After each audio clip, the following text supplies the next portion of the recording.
স্মরণ করছি সেই সকল মর্দে মুজাহিদদেরকে যারা আল্লাহর জমিনে আল্লাহর দ্বীনকে প্রতিষ্ঠিত করার জন্য, এই কোরআনের হুকমত, কোরআনের আইন বিধান নিয়ম নীতিকে প্রতিষ্ঠিত করার জন্য বুকের তাজা রক্তটা জমিনের উপর বিলাই দিয়ে গেলেন।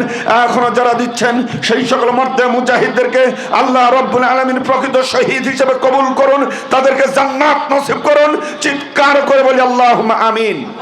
আল্লাহ রব্বুল আলামিন বলেন, কিতাবুন আনজালনাহু ইলাইকা লিতুখরিজান নাস মিনাজ যুলুমাতি ইলান নূর।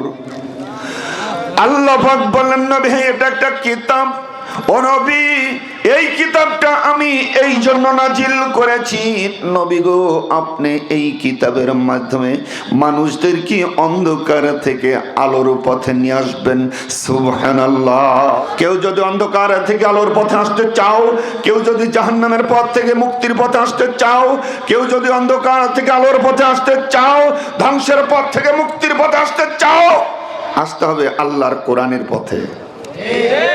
কোরআনের পথ ছাড়া মুক্তি পাওয়ার, এই কবরে শান্তি পাওয়ার দ্বিতীয় কোনো পথ নাই। একটাই পথ, আল কোরআনের পথ।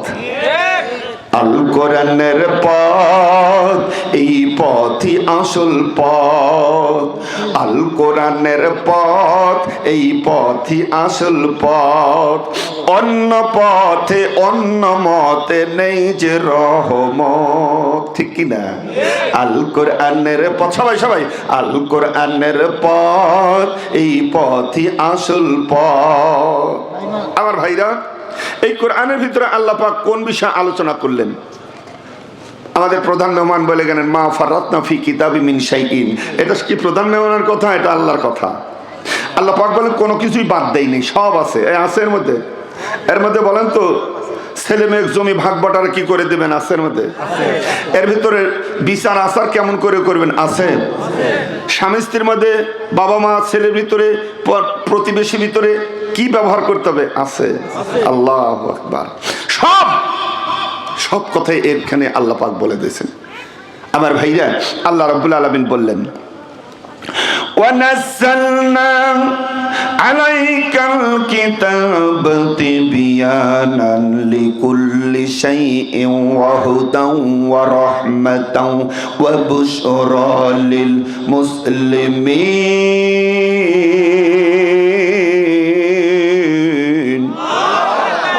আল্লাহ রাব্বুল আলামিন বললেন, নবী এমন একটা কিতাব আমি নাজিল করেছি, নবী গো যেই কিতাবের মধ্যে সকল বিষয় আমি সুস্পষ্ট করে বর্ণনা করে দিয়েছি, সকল বিষয়ে আমি সুস্পষ্ট সমাধান দিয়েছি। সুবহানাল্লাহ।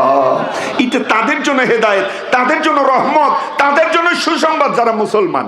যারা আমরা, জোরে বলেন আমরা। তাহলে আমাদের জন্য এটা একটা সুসংবাদ, আমাদের জন্য এটা একটা হেদায়েত, আমাদের জন্য এই কোরআন একটা রহমত। আল্লাহু আকবার। এর ভিতরে আল্লাহ পাক সকল সমস্যার সমাধান করে দিয়েছেন। তাহলে আমরা কি একটা স্লোগান দিতে পারি? সব সমস্যার সমাধান।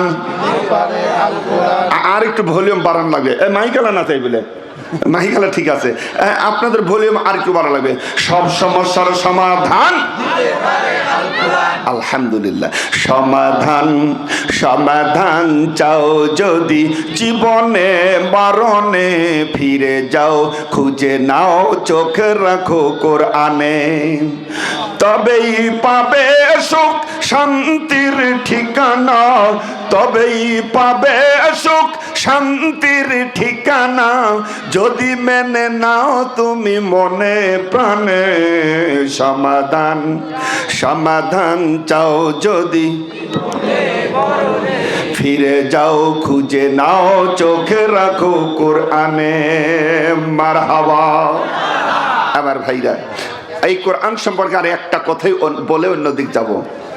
প্রিয় ভাইরা আমার, এই কোরআন সম্পর্কে আল্লাহ প্রশ্ন করবে, জিজ্ঞাসা করবে, ওয়া ইন্নাহু লাযিকরুল্লাকা ওয়া লিকাউমিকা ওয়া সাওফা তুসআলুন। নবী হে, এটা আপনার জন্য, আপনার জাতির জন্য এটা একটা উপদেশ। ও নবী, অচিরেই এই কোরআন সম্পর্কে প্রশ্ন করা হবে। কারে প্রশ্ন করবে? খালি হুজুর রে? সবাইকে, আমাদের করবে, আপনাদের করবে।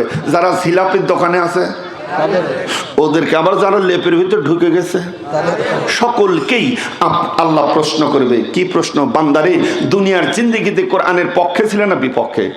কোরআন দিয়ে জীবন গড়েছো? কোরআনের বসেছো? কোরআনের আমল করেছো না কোরআনের বিরোধিতা করে এসছো? আমার ভাইরা, এই দুনিয়ায় যারা কোরআনের পক্ষে থাকবে, কিয়ামতের ময়দানে এই কোরআন তার পক্ষে সাক্ষী দিয়ে আল্লাহর জান্নাতে নিয়ে যাবে। এই দুনিয়া যারা কোরআনের বিপক্ষে যাবে, এই কোরআন তার বিপক্ষে সাক্ষী দিয়ে ওরা জাহান্নামে নিয়ে যাবে। ও মুসলমান, তাহলে আমরা জানতে চাই, এই গভীর রাত্রিতে একটু সত্য করে বলবেন, আমরা এই কোরআনের পক্ষে না বিপক্ষে? খুব সহজে বললেন, তাই না? এই কাজটা এত সহজ না, যত সহজে বললেন এত সহজ না। কোরআনের পক্ষে গেলে মার খাওয়া লাগবে, কোরআনের পক্ষে গেলে ফাঁসি হতে পারে, কোরআনের পক্ষে গেলে জেলে যাওয়া লাগতে পারে। অতীত ইতিহাস এটাই সাক্ষী দেয়। আল্লাহ রসুলের জীবন থেকে দেখুন, সাহাবায়ে আজমাইনের জীবনের দিকে তাকান, যারাই কোরআনের পক্ষে গেছে আরামে থাকতে দেয় নাই, ওরাই নির্যাতিত হয়েছে। কথা বলেন। ও মুসলমান, যেই কোরআন আপনাকে দুনিয়ায় শান্তি দেবে, আখিরাতে মুক্তি দেবে, যেই কোরআন এই কবরের আযাব থেকে আপনাকে বাঁচাবে, মুসলমান এই কোরআনের পক্ষে গেলে, এই কোরআনের আন্দোলন করতে গেলে, এই কোরআন জমিনের উপর প্রতিষ্ঠিত করতে গেলে বাতিলের পক্ষ থেকে অত্যাচার হবে, জুলুম হবে, নির্যাতন হবে, আপনার শরীর থেকে রক্ত ঝরাবে। ও মুসলমান, জানতে চাই, আল্লাহর কোরআনের পক্ষে থাকবো। এই পক্ষে চলতে গিয়ে যদি বিপদ হয়, মুসিবত হয়, যদি হামলা হয়, মামলা হয়, জেল জরিমানা হয়, এই কোরআনের পক্ষে চলতে গিয়ে যদি ফাঁসি হয়, জীবনটাও দিতে হয়, জীবন দেব। যতদিন বাঁচবো আল্লাহর কোরআনের পক্ষে থাকবো। কারা কারা থাকবেন তো হাত তুলে দেখান।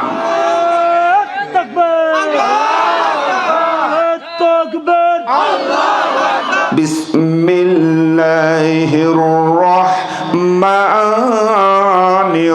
রহিম।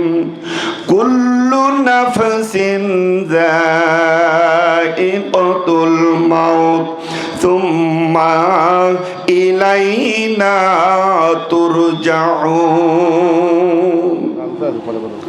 সূরা আনকাবুত 57 নম্বর আয়াত। আল্লাহ পাক বললেন, যে আয়াতটা, যে সূরাটা কোরআন শরীফের একটা অন্যতম সূরা। আনকাবুত শব্দের অর্থ হলো মাকড়সা। মাকড়সা। এই সূরাটির ভিতরে 7টি রুকু, 69টি আয়াত রয়েছে। সূরাটি নাজিল হয়েছে আল্লাহ রাসূল সাল্লাল্লাহু আলাইহি সাল্লামের মক্কি জীবনের শেষের দিকে। এমন একটা সময় নাজিল হয়েছে যে সময় মুসলমানদের উপরে কাফের, বেঈমান, অমুসলিমরা চরমভাবে অত্যাচার, জুলুম, নির্যাতন করতেছিল। এমন একটা মুহূর্তে এই সূরাটি আল্লাহ নাজিল করেন। এখান থেকে বোঝা যায় মুসলমানদের উপর অত্যাচার, জুলুম, নির্যাতন এটা নতুন কিছু না। অতীতেও ছিল, এখনো আছে, ভবিষ্যতেও থাকবে। কারণ এটার দ্বারা আল্লাহ পরীক্ষা করেন কারা ইমানদার আর কারা মুনাফিক। আমার ভাইরা, এর শাব্দিক অর্থ হলো কুল্লু নাফস, প্রত্যেকটা নাফস, প্রত্যেকটা আত্মা, যায়িকাতুল মাউত, মৃত্যু স্বাদ গ্রহণ করবে, মানে মৃত্যুবরণ করবে। কথা কি ঠিক? মৃত্যু থেকে বাঁচার কোনো উপায় নাই। সুম্মা ইলাইনা তুরজাউন। শুধু মৃত্যু দিয়েই শেষ নয়, আল্লাহ পাক বলেন এই মৃত্যুর মাধ্যমে তোমাদেরকে আমার কাছে ফিরে আসা লাগবে। কার কাছে যাওয়া লাগবে? আমার ভাইরা, শুধুমাত্র এই একটা কথা যদি মানুষ মনে রাখে, শুধুমাত্র এই একটা কথা যদি মনে রাখে যে যে কোনো সময়, যে কোনো মুহূর্তে আমি দুনিয়া থেকে চলে যাব, যে কোনো সময় মসজিদ থেকে খাটকিটা আমার বাড়ির সামনে চলে আসবে, যে কোনো মুহূর্তে আমার নামে মাইকে ঘোষণা হয়ে যাবে অমুক ব্যক্তি দুনিয়াতে নাই, ইন্না লিল্লাহি ওয়া ইন্না ইলাইহি রাজিউন পড়বে। এই একটা চিন্তা যদি ভিতরে রাখে, তাহলে ওই মানুষটা পাপ কাজ করতে পারবে না, ওই মানুষটা সুদ খাইতে পারবে না, ওই মানুষটা ঘুষ খাইতে পারবে না, জিনা করতে পারবে না, ওই মানুষটা জমির আইল উল্টাতে পারবে না, ওজনে কম দিতে পারবে না। কথা বলে। কিন্তু আমাদের অবস্থা কি? আমরা কি সুদ ঘুষ খাই?